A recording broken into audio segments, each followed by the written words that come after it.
So today I am bringing you my review for the Urban Decay Naked Skin Ultra Definition Loose Finishing Powder.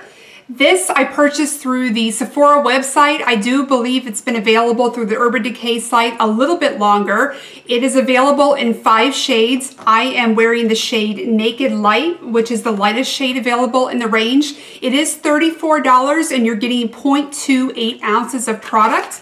So let me show you the packaging for this. It is a very sturdy packaging. This is actually like a heavy plastic, maybe like a lucite type material. So it's not as heavy as it looks, but it is very sturdy packaging. You can see the size of it here. I would say it's still pretty travel friendly as far as the weight goes, but it is a little bit bulkier packaging. So it might be something you would want to decant into a smaller container. I think that probably could be a little bit messy because of the loose formula. But if you're concerned about weight, it's really not as heavy as it appears. This is a very light, silky finishing powder. It really is a light as air formula. Let me take a look here. I have to be very careful because you can see it can easily tip out because it is so light. I'm going to give you a swatch of this. It's very difficult to see on camera because it does have such a finely milled texture and it is so light. So there it is on my finger. And I'm going to put this on my hand for you. This buffs down to absolutely nothing. So that is the shade there. I know there's probably really not a lot that you can see with this, but that is actually why I love this powder so much. I am obviously cutting to the chase there and just telling you that I am really pleased with this product. It's probably the best finishing powder I have ever personally used. You're getting that HD Ultra Definition formula. But what I really like about this product is while there have been other high definition or ultra definition products, finishing powders, this one I like that it comes in the 5 different shades. So you're warming up your skin at the same time. You're blurring imperfections and lines and giving yourself that soft focused look. Now, in comparison to other products I use, I want to let you know what I've tried and and tell you why I like this one so much better. So I've used the Make It Forever HD powder, which of course is really nice. This is another silica powder. And then I've also used the Too Faced Primed and Poreless. This is a pressed powder versus this one being a loose powder also, like the Urban Decay one is. And then I've also used the MAC Mineralized Skin Finish. This of course is not an HD powder, but it's another setting powder with a nice natural finish. Now, the Too Faced Primed and Poreless and the Make It Forever HD, they are both fabulous setting powders. They give a nice soft focus look. They really soften the appearance of the pores and fine lines and wrinkles on my face. However, one of the things that I was always not happy with about the product is that while it does give me that nice look, it puts a white cast on your skin and sort of pales the look of your skin.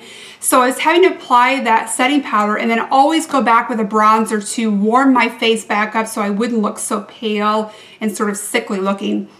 So, like I mentioned, because this has come in 5 shades, you're able to find a shade that's a really perfect match for your skin. So you're setting your foundation, getting that soft focused look, but also keeping the warmth.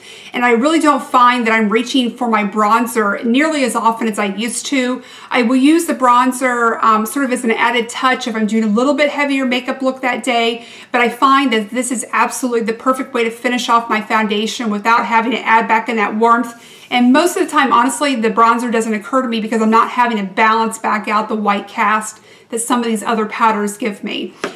I also did want to mention that the foundation I'm using, you may have seen the review that I've done for this before, is the Guerlain Lingerie de Peau.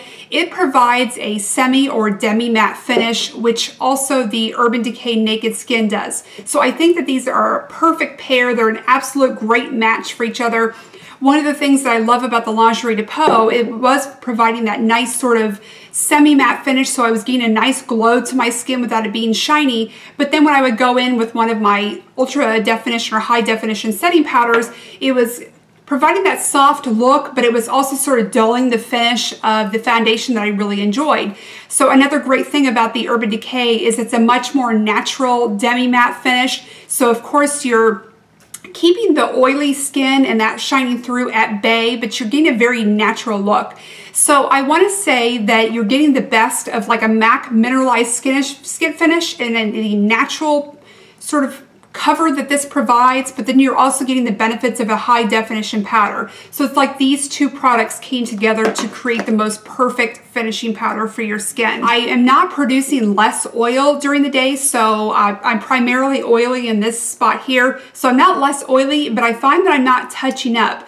Normally I would look in the mirror throughout the day to touch up with my MAC blot powder. And I've worn this a few days from early in the morning into the evening out shopping and things like that. And I never felt the need to blot my skin, which is something that's very, very out of the norm for me. So I was very, very surprised about that. Really, really happy about it as well. This does not have any alcohol in it. It is fragrance free. It is paraben free. Like I mentioned, it is a very silky smooth, light formulation. It feels like nothing on the skin. It's not comfortable. It hasn't caused any irritation on my skin. It doesn't cause any itchiness. Definitely no breakouts. It's really just like I've set my skin with nothing. And I've actually applied this with a pretty heavy hand today. I'm not having the best skin day, so I felt like I really wanted to apply a lot of foundation, and I put a lot of powder over the top of it. So I'm going to get in a little bit closer so you can see my skin. You are not getting any kind of cakey look with this. As you can see, I really packed it on, especially on my forehead. So you're still seeing lines and wrinkles, obviously, but you're not seeing a heavy sort of powdery look, and that's one of the things that I really love about this. I think it would probably go over the top of any foundation nicely. I think if you're wearing a really matte finish powder, or excuse me, a matte finish foundation like the Make It Forever Matte Velvet Plus, I think you're going to get a very natural finish with this. And then if you have something a little bit dewier and glowier like this, you're still going to keep that finish, but just set it beautifully and perfectly with something like this. I would absolutely repurchase this product. I plan to. I think there's quite a bit of product in here. I have not used that much because it is so light. I can use it generously without it looking cakey, but I think it still will last me quite a while. So anyway, I'm overall extremely pleased with this product. I really highly recommend it. If you have a chance to try it in store, again, I purchased this through the Sephora site, so I can't say for sure if all the Sephoras are carrying this in store, but if you do have a chance to try it out, absolutely give it a shot. Just take a look at it. I thank you so much for watching, and I hope to see you very soon. Bye-bye.